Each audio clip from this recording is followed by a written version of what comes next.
энэ удаагийн бенч энд бар уулзалтыг бол Монголын шүүгчтэй холбооны санаачлагаар за тэгээ өмгөөлөгчтэй холбоо бол хамтраад за тэгээ зохион байгуулалтын дээр нь одоо тусдаа дэмжлэг үзүүлэхээр манай жюдиложи төсөл мөгөл ажиллаж байгаа. За жюдиложигийн хувьд бол та бүхэн зарим нь танилцсан байх. Одоо хараад бус судлаачдын одоо залуу хуульчдын ийм бүлгэн байгаа гэсэн үг юм аа. За тэгээд энэ удаагийн бенчэнд бар уулзалт маань одоо эхний сэдв нь бол шүүх хуралдаа хойшлог гэж буй нийтлэг шалтгаан шийдвэрлэх зарим боломж гэдэг одоо ер нь цаг үед өрнөж байгаа. Ер нь одоо шүүхийн хэргийн шийдвэрлэх ажиллагааны процесс аль ч үе одоо шатанд те нийтлэг түгээмэл одоо байж идэг. Энэ асуудал болон одоо асуудлыг ерөнхийдөө шүүх хэргийн шийдвэрлэх ажиллагаанд оролцож байгаа шүүгч болон өмгөөлөгчдийн төлөөлөлтөд хэлэлцүүлэхээр бол ингэж энэхүү уулзалтыг бол зарласан байгаа. Улсын дээд шүүхийн байранд 2025 оны 11-р сарын 27-ны өдөр шүүх хуралдаан хойшлогдож буй нийтлэг шалтгаан шийдвэрлэх зарим боломж чөлөөт уулзалтыг Монголын шүүгчтэй холбоо санаачлан Монголын өмгөөлөгчтэй холбоотой хамтран зохион байгууллаа. Тус арга хэмжээний зохион байгуулагчдаар Judilog Judicial Watch байгууллага, улсын дээд шүүхийн дэргэдэг шүүхийн академи, сургалтын төв хамтран ажилласан юм. Bench Bar уулзалтын онцлог нь шүүхэд хэрэг хянан шийдвэрлэх ажиллагааны оролцогчид болох шүүгч болон үйлчлүүлэгчийн эрх ашигыг төлөөлөх мэргэжлийн этгээд болон өмгөөлөгчтэй хооронд шүүхийн үйл ажиллагааны зохион байгуулалт, хэрэг хяналт шийдвэрлэх процесс, мэргэжлийн ёс зүй зэрэг нийтлэг асуудлаар хэлэлцүүлэг өрнүүлж, хамтын ажиллагаанд суйрлан асуудал тодорхойлж шийдвэрлэх арга замыг нь хэлэлцэн зөвлөдөг онцлогтой. Уулзалтыг нээж Монголын шүүгчтэй холбооны тэргүүн улсын дээд шүүгч Д. Батбаатар, Монголын өмгөөлөгчтэй холбооны ерөнхийлөгч Эл Данданорвнаар үг хэллээ. За шүүгчтэй холбоо гэдэг маань ер нь тоош мэдээлэл хөл. Ер нь бол төрийн бас байгууллага. Холбооны гол зорилгын нэг нь болохоор шүүгч нарынхаа нэг шүүн туслах ажиллагаа, тэр шүүн туслах ур чадварыг нэмэгдүүлэх, нийтлэг мэдлэгийг дэвшлүүлэх, дэмжлэг үзүүлэхийн зорилго байдаг. Өмгөөлөгчтэй холбооны хувьд ч гэсэн бас нэг энэтэй төстэй бас зорилго байна гэж байна. Хууль зүйн тусалцааны мөр нөлөөг дэвшлүүлэх, шудраг эсийг ихчүүлэхэд дэмжлэг үзүүлэх, оролцъё гэсэн ийм зорилго байна. Ер нь бол мэргэжлийн аль аль мэргэжлийн төрийн байгууллагууд өмгөөлөгч бай, шүүгч бид нар бол хууль гэсэн нэг малгайд байдаг гэсэн үг тийм ээ. Тэгээ ер нь бол байнга за шүүх дахин шүүн таслах ажиллагаанд хамтарч тий өөр өөрсдийн чиглэлд оролцдог юм уу? Ер нь бол байнга харилцаатай байдаг бид. Гэхдээ тэр харилцаа нь албан ёсны гэх юм уу нэг борсоос хууль заасны дагуу харилцдаг усуд байдаг юм байна. За тэгэхээр нэг дахин нэг дор ажил өөрөө гүйцэтгэх учраас биднэрт бол асуудлууд мэдээс тулгарна. Хоорондоо ярилцах зүйл гарна тодорхой тийм албан усаар ярилцах зүйл бол ер нь тийм боломж биднэрт баг болддог юм байна. Тийм учраас энэ асуудлуудаа ярилцъя гэдэг ингээд одоо энэ олон улсын тийм бус улсуудад байдаг ийм жишээ уулзалтыг аваад зүгээр юм уу гэдэг үгнээс манай холбооны зүгээс энэ уулзалтыг хэлцүүлэх бол анх санаачсан юм аа. Тэгээд өнөөдрийн сэдвийн тухайд бол бид энэ сэдвийг бол яг хэлцээл тодорхойлцсон. Хэрвээ цаашдаа ингээд хөгжлөө байнг ярилцъя гэж одоо хэдүүлээ тийм оролцогчдын зүгээс өмгөөлөх шийдвэр за магадгүй босдох хүчнээс оролцох хүсэхгүй шүү дээ. Ялангуяа тэр орконы дээр холбоо тэр өнөөдөр ирсэн үлээ хайсан бол ер нь мэдээлэл ирсэн баг. Тэгээд оролцоод ингэ явахад бол оролцоод байж болно гэж бодож байна. Энэ сэдв маань бол зөв эсхийг сайн мэдэхгүй байна. Гэхдээ ямар ч байсан ингэ тодорхойлсон. Гэхдээ энэ сэдв маань өнөөдөр үгж яхаар хэн нэг те буруутгах ч юм уу шүүмжлэх ч юм уу тэг буруутай хайх гэсэн зорилго бол ерөөсөө байхгүй. Магадгүй бид нэг авсан бусаа бид хуульчтай шүүгч хүмүүстэй ярилцаад биендээ хэлхийг хүссэн, биендээ зөвлөхийг хүссэн, агаруул хүссэн зүйлүүд байж магадгүй. Энийг зөв болон илэрхийлээд байж чадчихсан. Тэр аргаар зорьсон. Энэ санаачилсан одоо шүүгчтэй холбоонд талархал илэрхийлж байна. Одоо санаачлага аливаа ажлын 50% гэж яригддаг, эхлэл 50% гэж яригддаг. Тэрийн сайхан санаачлагыг бас гаргасан. За ер нь зохион байгуулалтанд манай Judilog төслийнхэн ямар их сэтгэл гаргаж байгаа нь бол явцын донд зохион байгуулалтын бид нартай бас холбогдох мэдээллийг хүргээд ерөнхийдөө энэ нөгөө хэлцүүлгээр маш их тийм сэтгэл цаг зав гаргаж байгаа энэ байдал бол мэдрэгдсэн. Тэгэхээр та бүхэнд бас талархал илэрхийлье. За дээр нь одоо манай хоёр байгууллагын уг нь 3 байсан бол бүр сайн байсан байх. Анзаархад бол прокурорын төлөв бол одоохондоо байхгүй цаашдаа бас үйл ажиллагаанд нэлээд оролцоод явах болов гэж бодож байна. Тэгээд энд төрөлцсөн ирээд санал сэтгэлдээ хэлээд бас гарцаа бас эрэл хийлээд ингээд явах энэ сайхан хэлэлцүүлэгт ингэж хөргөн бүрэлдэхүүнтэй ирсэнд их баярлж байна. Ер нь аливаа хэлэлцүүлгийн юунд ирсэн ямар байх бол оролцоо ямар байх бол гэж энэ байнга боддог болчиход байгаа. Тэгэхээр энэ дээр бол ерөөсөн бид нар сандал нэмж тавиулаад ингээл байж байгааг бодоход бол бүгдээрээ бүртгэгдсэн хүмүүс сайхан эрцгэлсэн байна. Санаачлагаараа бас оролцъё гэж зорж ирсэн хүмүүс маш их байгаад сэтгэл их тэнүүн их тааламжтай байна. Ингээд өнөөдрийн хувьд бол шүүх хуралдаа хойшлогдож байгаа шалтгааны асуудал одоо сая манай зарим нэг одоо санаачлагч оролцогч маань хэлж байна. Сэдв ер онсон уу юу гэдэгтээ бас эргэлзээ байх шүү. Миний хувьд бол онхын цагаар онсон хамгийн их одоо актуалны хамгийн их тийм тулгамдсан шийдвэрлэл зохих ийм асуудал. Ягаад гэвэл энэ хэрэг хяналтжуулах ажиллагааг илүү оновчтой болгох одоо шүүх эрхэмтлийн байгууллагуудын энэ нэр хүндийг өсгөх одоо процесс ажиллагааны шуурхай байдлыг хангахтай холбоотой хамгийн их тулгамдж байгаа асуудал. Хэрэг хяналтжуулах энэ хуулиудад өөрчлөлт орох шалтгаан болдог, санаачлагддаг, энэ хууль тогтоогч нарт байнга яригддаг энэ асуудал бол шүүх хурлаан ямар нэгэн шалтгаанаар хойшлогдож байгаа асуудал. Энэнийг бид бүхэн ярих цаг нь болсноо гэвэл хамгийн одоо цаг үеийн шинжтэй хамгийн болсон асуудлаа. Тэгэд асуудлыг бид нар тал үрээс нь энэ оролцогчдоо оруулж гаад за үндсэн шалтгаан юу вэ гэдэг дээр тодорхой бас статистикаа сонсоод гарцууд юу вэ гэдгийг тал талаас нь бас эрэлхийлээд хэлцэж ярилцж байгаа үнэхээр бас сайхан байна. Энд бас бүхэн шатны одоо шүүхийн төлөөлөл бас хүрэлцэн ирсэн байна. Энэ дээр та бүхэн шүүхийнхаа одоо тулгамдж байгаа асуудлууд шийдвэрлэх боломжтой ямар гарц шийдлүүд байна. Магадгүй бид бүхэн өдөр тутам технологи сахимжилтын асуудлыг бас хөндөж ярьж байна. Зарим нэг үр дүнгууд гарч байна. Энэ маань энэ асуудлыг шийдэхэд ямар боломж болцоог бас бий болгох. Өмгөөлөгчид өөрсдийнхөө зүгээс бас ямар байдлаар одоо ёс зүй хариуцлага талаасаа байдаг юм уу? Ажлын зохион байгуулалт талаасаа харгалзаж үзэх асуудлууд юу вэ гэдгийг бид бүхэн тал талаас нь бас өргөн хүрээнд бас хэлэлцүүлээд гарч шийдлээ хайх гэж байгаа нэг сайхан байна. Тэгээд хэлэлцүүлгийн үйл ажиллагаанд өндөр амжилт хүсье. Эндээс маш олон одоо шинэлэг оновчтой санаанууд гарах бах. Эндээс тодорхой хэмжээний шийдлүүд гарцууд бас нэлээд яригдах байх гэж бодож байна. Тэгээ бүгдээрэнд нь хэлэлцүүлгийн үйл ажиллагаанд амжилт хүсье. Сая сэнчлэн ер нь бол нэг юм одоо хэргийн шийдвэрлэх ажиллагаанд ингээл одоо нэлээд мэрэгжлийн зүгээс оролцдог хоёр этгээдийг за одоо чөлөөтэй уулзгийн элдийн цоглолчвол бас яадаг юм бол гэд бидэд өвдөж жоохон зөрнөл бол байлаа. За тэгээд бидэд судалж байгаа ерөнхийдөө энэхүү уулзалтанд ер нь олон улсад яаж явд юм болоо, дөрмөн яаж явд юм болоо, тэрийг яаж тодорхойлд юм болоо гэд нэлээд судалгаа хийсний үндсэн дээр холбогдох дөрвөн одоо зарим хил газар гэх юм уу тэдгээр ёс зүйн танилцуулгыг бол та бүхэн төрүүлж мэйлээр бүртгүүлсэн хүмүүст бол хөрвүүлсэн. За хэрвээ та танилцаж амжиг болох юм бол бид нэр суудал дээр нь хевлээд бол бүгдэн дээр нь тавьчихсан байгаа. За гэхдээ ер нь сануулхад нэг товч дурдчул айл талдаа зүгээр ахаа гэж бол бодож байгаа маа. Тэгээ шүүхийн академийн судалгааны төвийн дарга дүлгөөн тэнэгийн дөрөд. Шүүх хурлаан хойшлуулж буй нийтлэг шалтгааныг судалгааны үр дүнгээр дарах байдлаар илрүүлэн гаргажээ. За эхлээд статистик мэдээллийг бид нөр ер нь ямар датан дээр хүрээгээ яаж тогтоосон бэ гэдгийг мэдээж танилцуулах зүйтэй байх гэж бодож байна.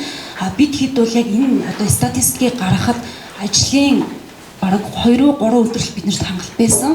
Тийм учраас бүх шатны шүүхийн статистик мэдээлэл дээр ажиллах боломжгүй байсан учраас та бүхэн бас ойлгоорой. Тэгээд бид нар бол улсын дээд шүүх болон аймаг нийслэл орон нутаг болон нийслэлийн эрүү иргэн захиргааны шүүхээс тус бүр нэг шүүхийг хамгийн одоо ихэнд төрүүлж албан бичгээ ирүүлсэн ийм шүүхүүдийн захирамж болон тогтоол дээр ажиллаж энэ статистик мэдээлэл гаргасан байгаа.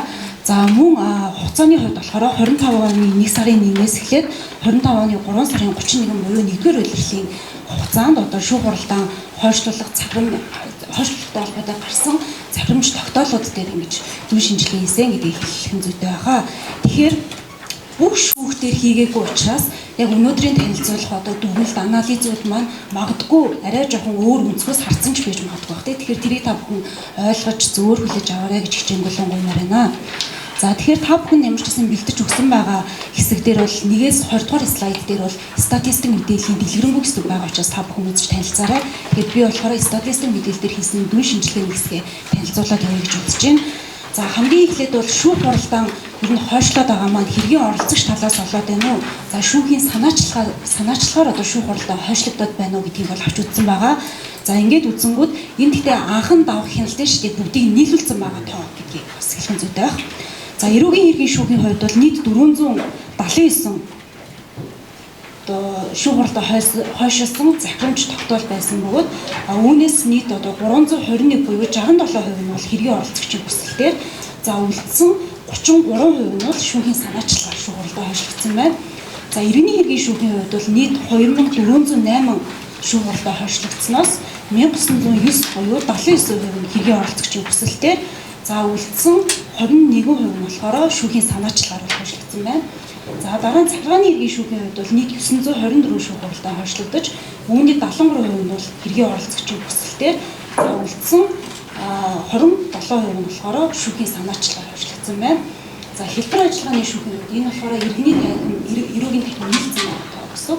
За энд болохоор 280 шүүх хуралдаанд хойшлогдсон бөгөөд үүнээс 85% нь болохоор хэргийн оролцогчийн хүсэлтээр за шүүхийн санаачлагаар болохоор 15% нь бол хойшлогдсон байна гэсэн ийм мэдээлэл гарсан байгаа. Тэгэхээр нэгтгэн дүгнэж үзэх юм бол 25 оны 1-р улирлын эрүү иргэн захиргаа хэлбэр ажиллагааны шүүхийн хувьд бол нийт 4091 одоо шүүх хуралдаан захирамж болон тогтоолоор хойшлогдсноос 77% нь бол хэргийн оролцогчийн хүсэлтээр за шүүхийн санаачлагаар 23% нь одоо хойшлогдсон байна гэдэг ийм тоо гарсан байгаа.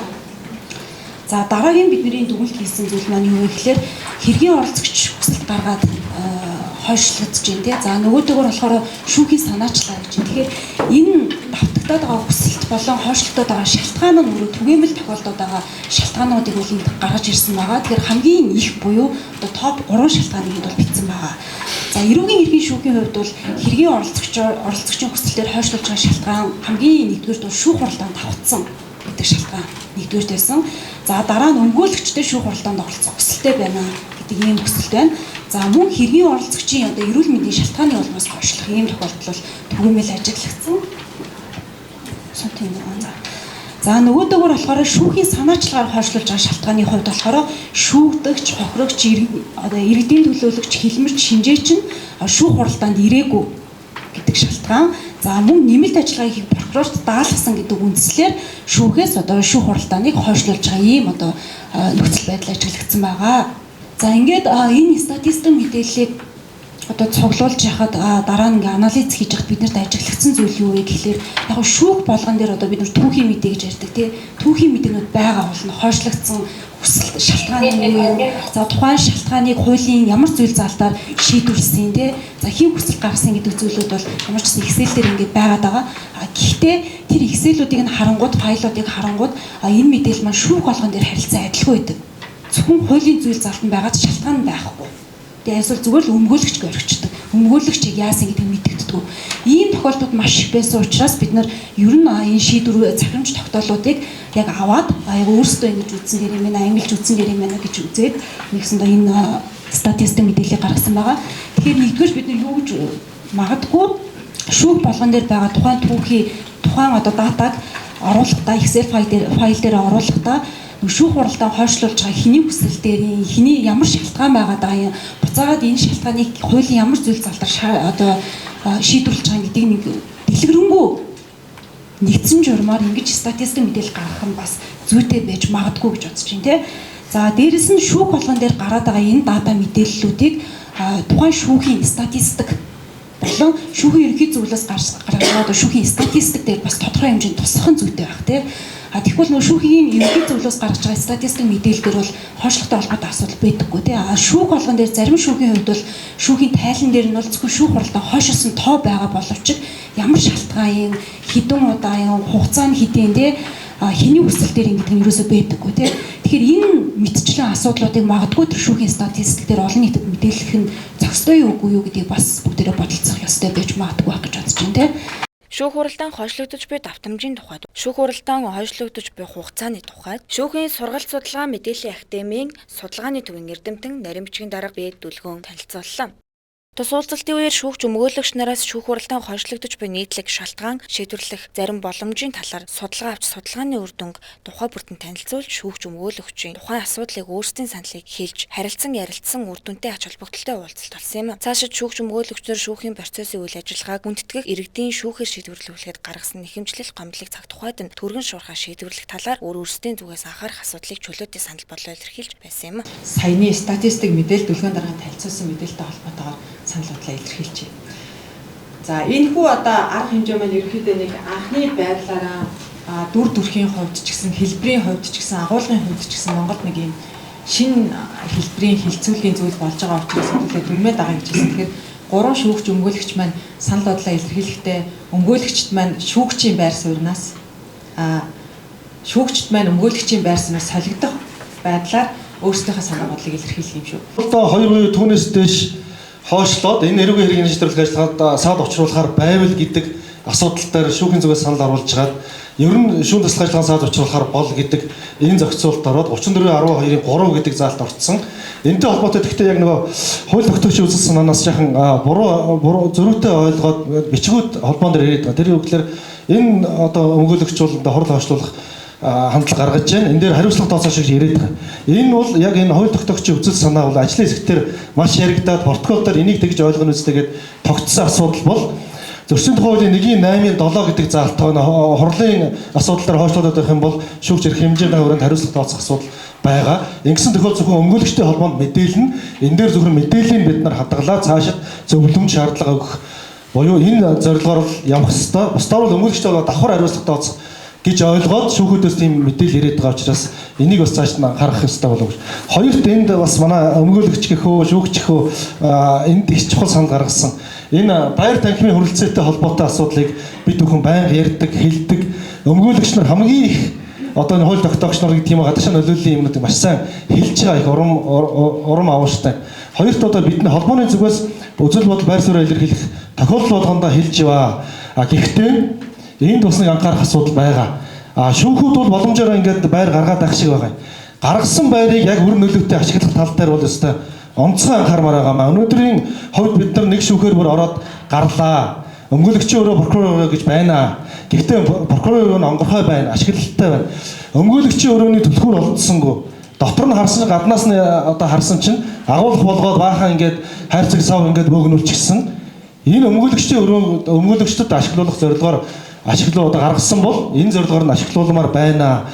Шүүхийн ерөнхий зөвлөлийн шүүхийн байрны нийтлэг стандарт гэдэг баримт бичиг батлагдаад мөрдөж байгаа гэж ойлгож байгаа. Энэ дээр бол өмгөөлөгч прокурор хэрэг асуудал танилцах уулзалт их өрөөтэй байна гэд заасан хэрнээ энийг яг энэ зорилго энэ нөхцлөөр нь ашиглахгүй байна. Хэргийн одоо тэр эрхтэгч мэтгэлцээний хоёр талд бол харилцсан тэнцвэргүй ийм байдлаар хандж байгаа асуудлыг одоо шүүхийн ерөнхий зөвлөлөөс төлөөлөл байгаа бол шүүхийн зүгээс төлөөлөл байгаа бол бид бүхэн ч гэсэн холбогдох газар нь бичиг номоо гаргана гэж үзэж байгаа. Энэ дээр бас цаашид анхаарад энэ зөвлөмж мөвлөжинд нь бол маш тодорхой тусгах боломж байгаа болов уу гэж бодож байна. 14 хоногийн дотор анх шатны шүүх байсан бол одоо 14 хоногийн дотор хариуцагч тайлбараа өгөхгүй байгаа бол нэхэмжийн шаардлагыг хүлээн зөвшөөрсөн гэж шүүх хуралдааны зарлаад өргөлүүлээд явнаа. Энэ даруй. За дараагийн асуудал шүүгчээс татгалцах. Тэгэхээр бол одоо дээд шүүх өгн тайлбар гаргацсан байлаа. Дээд шүүх тайлбарыг одоо хуулийн шинжтэй. Гэхдээ яг хуу тайлбар гаргацсан учраас та одоо шийдвэр гаргасан тань холбогдуулаа. Шүүхийг татгалзаж байгаа бол тийм байхгүй гэд шүүх хуралдаанаа шууд өргөлүүлээд явнаа. За бусад тохиолдолд бол одоо тэр акт магт нь одоо хоолбор байгаа бол тэрийг хүлээж авахгүй шууд шүүх хуралдаанаа өргөжлүүлнэ. Нэгэнт тэгээ шүүх хуралд авахсан гэж одоо өмгөөлөгчийн ажил эрхэлдэг гэсэн үг, өмгөөлийн тусаа шүрэлдэг гэсэн үг. Гэхдээ тухайн одоо хэрэгт итгэмжлэсэн төлөөчөөр оролцоод байх нь бас зөв юм буруу юм уу? Нэгэнд итгэмжлэр оролцож байгаа бол хуралд авахсан гэдэг үндслээр нь хүсэлтийг хүлээж авах боломж өндөр гэж бол харж байна. За нэгдүгээр асуудал энэ. Дараагийн хоёр дахь асуудал шинжээч томилуулах асуудал дээр бас нэлээд нөгөө хурал хойшилдог, бас удааширдаг. Энэ дээр болохоор шүүгчийн байр сууриас бол би яаж одоо ямар арга хэмжээ авах шаардлагатай байна гэж харж байгаа гэхлээр бид нэр ингээ хугацаа заасан захимж гаргаад маань шинжээч томилждаг. Шинжээчийн дүгнэлтээ заасан хугацаанд шаардаж авч чаддгүй. Өнөөдөр одоо жишээ ингээд дуртахад миний 2-3 чирэгтэй шинжээч томилснаас болоод бүтэн жил хагасаар ингээд хэрэг төд хийрээ авдаг байхгүй. Тэр хэрэг шүүгч байсан бол заасан хугацаанд шинжээчийн дүгнэлтийг гаргуулж авнаа. Хэрвээ тэр заасан хугацаанд одоо шинжээч томилтоо гаргахгүй бол ямар нэгэн тэр захиргааны арга хэмжээг нь аваад явах нь шаардлагатай байна. Шүүгрэлдээ ойшилж байгаа асуудлаар яг шүүгчийн байр сууриас шүүгрэлдээ нэг өмгөөлөгчөөр орж байхад энэ асуудлаар бол хойшлуудах шаардлагагүй байна да гэж бодогдчихсэн асуудлаараа шүүгчийн зүгээс дүгнждэг юм уу бодож исэн зүйлийг хэлээ.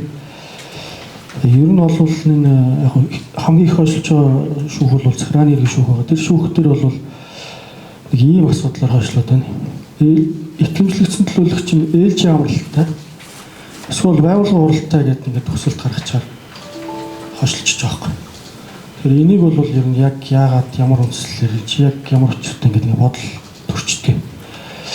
Итгэмжлэгдсэн төлөөлөгч нэг ямар статустай байлаа те. Дээрээс нэр байгууллагын урлам эсвэл ээлжийн амралт гэсэн энэ ойлголтыг яагаад хэрэглээд байдаг юм бэ? Өмгөөлөгч бол одоо яг их болж шүү дээ те. За ийм нэг хойшлолтын асуудал дээр бол одоо хойшлолт байгаа үндслийг бол шүүх хүлээн зөвшөөрөх байх хэрэгтэй гэж юм байр суурь. 2018 онд гээд үүссэн одоо ингээд шийдэхгүй байгаа. Гэхдээ энэ дээр зөвхөн ингээд одоо хойшлж байгаа үндэслэл нь бол зөвхөн эрцийн асуудлаар хойшлоод байгаа. Тэгэхээр цагааны иргэн шүүхтэр ийм одоо кейс байна. Зөвхөн эрцийн асуудлаар эрцээ хэлцэл тэгэл хойшлуулж байна. Одоо бол 8 жилийн хугацаа болж байна. 8 жилийн хугацаанд ийм кейс бол байгаа. Хэрвээ би одоо өмгөөлөгч байсан бол шүүх хурал ойшиж байгаа шалтгааныг хараад ийм хэдэн зүйлээр санагдаад байна. Нэгдүгээр ер нь бол ялангуяа анхан шатн дээр ажиллагаа хийдэг гэдэг утгаараа шүүх өөрөө хуралдаа бэлтгэх ажиллагаагаа бүр хийхгүй гэж бодож байна. Анхан шатны шүүх ялангуяа ажиллагааг бүрэн хийж одоо тэгээд ажиллагаа бүрдсэн хурал залах ёстой шүү дээ. Тэгэхээр яг тэр процессын хуулиудад заасан тэр ажиллавараа бүрэн дүүрэн хийж чадчихэв үгүй юу? Тухайн хэрэг дээрээ хэрэг нэг бүр дээрээ одоо тасралтгүй ээлжээр те ингээ ажиллаад тэгээ хурлаа яг зарлж чадчихэв үгүй юу гэдэг дээр л анхаармаар байгаа. Тэгэхгүй нэг өдөр явж байгаа гэнтхэн нөгөө хэрэг хийх болохоор тийм ч дутуу ийм ч дутуу болчдөг. Тэгээд мэдээж одоо дутуу хийжсэн сурлаа хойшлуулад л одоо асуудал шийдэх гэдэг өнцгөөс бас ханддаг шиг байгаа бах. Өмгөөлөгч нар үндэстэй өнцгөө нэхэмжлийн өсөлт гаргаад тэрэнд нэрмээс сурдаг ч байдаг л бах. За ингээ хойшлоод байдаг. Тэгэхээр энэ бэлтгэл ажиллагааг яаж хийх ёстой бэ гэхээр угаасаа ялангуяа жишээ манай захиргаан дээр 92 дээр миний мэдж байгаагаар урьдчилан хилцүүлэг гэдэг яг бүхэл бүтэн энэ хурлын чинь бүрэн дүүрэн яг гол асуудал руугаа шууд ороод хилцээд маргаанаа шийдэхэд зориулагдсан. Тэрий чинь одоо бий болох бүрдүүлэхэд зориулсан тийм институт байгаа байхгүй процесс юм. Тэр урьдчилан хилцүүлгийн нэг гол юм нь бол хурлаар асуудлыг хилцэн шийдэхэд процессын шанартай асуудлууд биш. Яг үндсэн юм руугаа орох шаардлагатай урьдчилан шийдэхин төлөө байгаа юм. Тэгэхээр урьдчилан хилцүүлгээ сайн хийж байгаа ч гэж өгөөлж шүүгч нартаа би юу өмгөөлж байсан бол хэлгсэн ч. За нэгдүгээр. Хоёрдугаар хараад байхад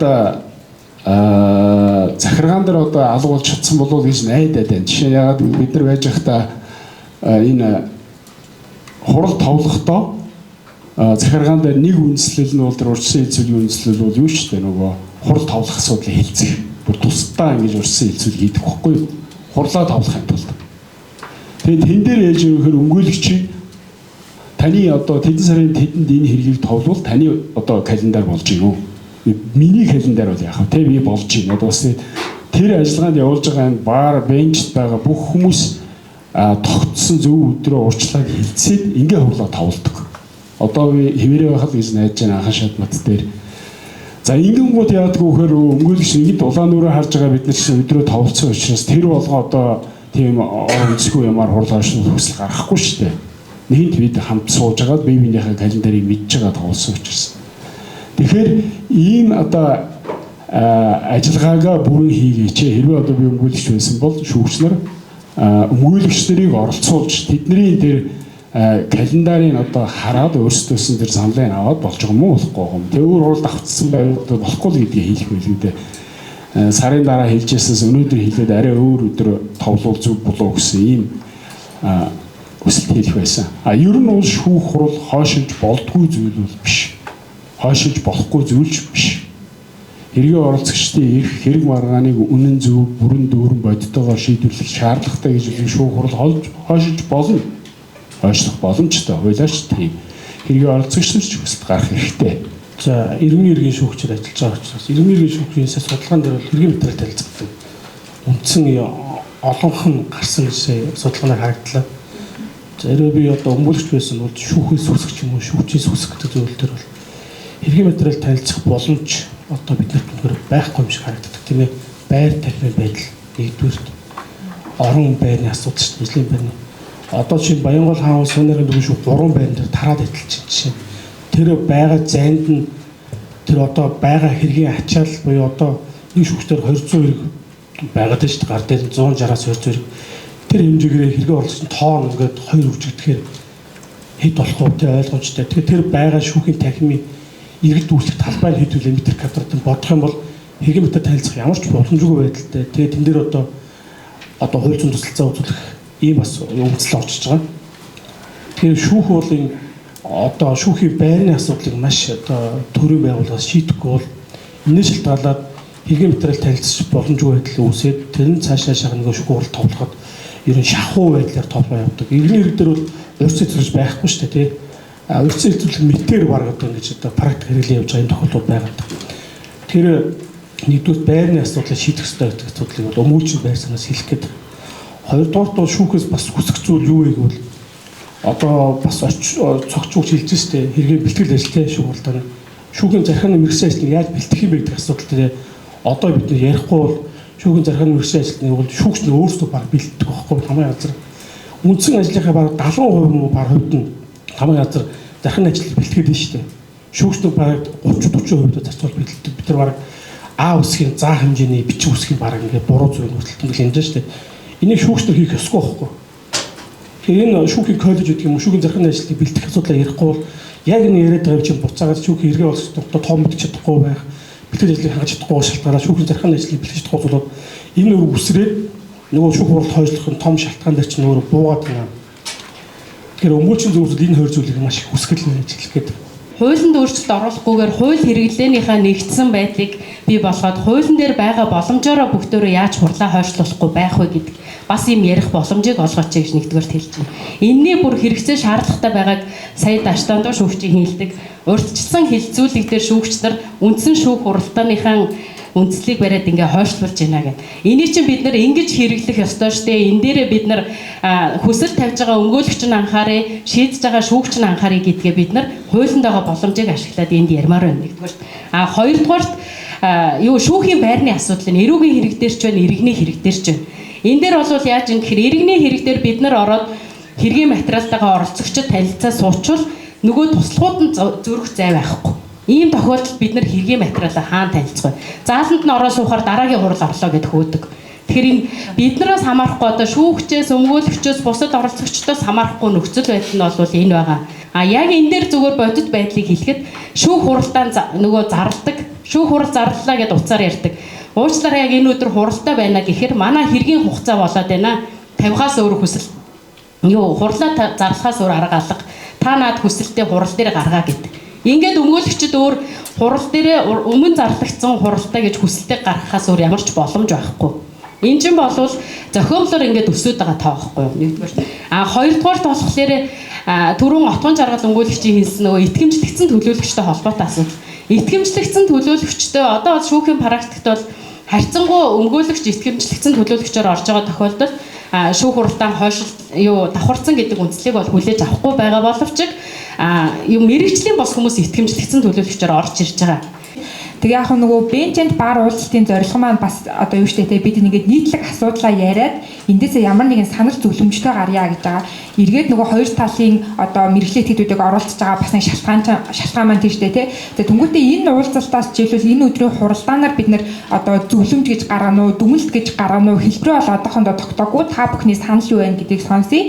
Гэтээ ямар ч тач одоо нэг тийм хууль тогтоомжиг те бид нэр хэргийн шийдвэрлэх ажиллагаандаа ингээд дагаж мөрддөх тийм одоо заавал гэсэн тийм хим хэмжээ бол бид нар угаасаа гаргаж чадахгүй ч гэсэн аль аль талдаа баримталж болох тэдгээр зөвлөмж дүгнэлтүүдийг гаргаад тэгээ яг одоо хоёр холбоод маань тэрийгээ цаашаад нийт гишүүдтэй хүргээд те тэгээд энэ хэргийн шийдвэрлэх ажиллагаанд тулгараад байгаа нийтлэг асуудлаа яг мэрэгжлийн этгээдүүд маань өөрөөсөө одоо нэг чадахаараа те эрвэхээрээ энийгээ засаж сайжруулах дээр хүчин чармайлтаа гаргаа явъя гэж байгаа. За тэгээд бид төсөөлөхдөө бол ингэсэн. Одоо нэгэн тухтаад дуусч байгаа юм чи биднэрт бол нэг 10 орчим минут байна.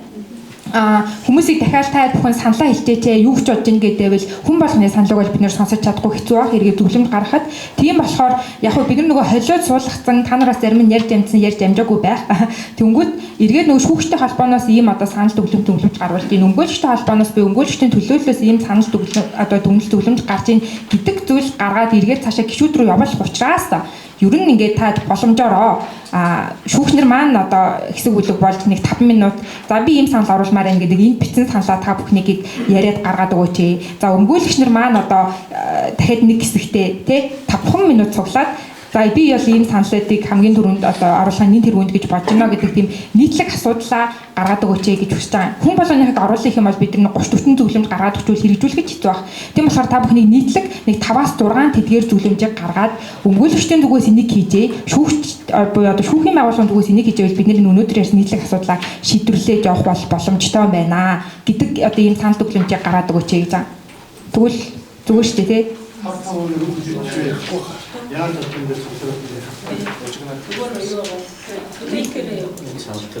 Анда яасан ч болно. Эсвэл ингээд та бүхнээс тэмдэглэл хөтөлсөн юм байл. Энэ саналыг зүгээр юм байна гэж одоо тий тэмдэглэл хөтөлсөн хүмүүс маань байвал одоо өөрийнхөө найз дотны эсвэл нэг ганц хоёр хүнтэй очиж уулзаад зөвлөлтөөд нийтлэг асуудлуудаа эсвэл бас гаргаад өгч болох шүү. Та юу юуг нэг босч яваад уулзаад бас сонирхолгүй байвал тэгсэн ч болж байна тий.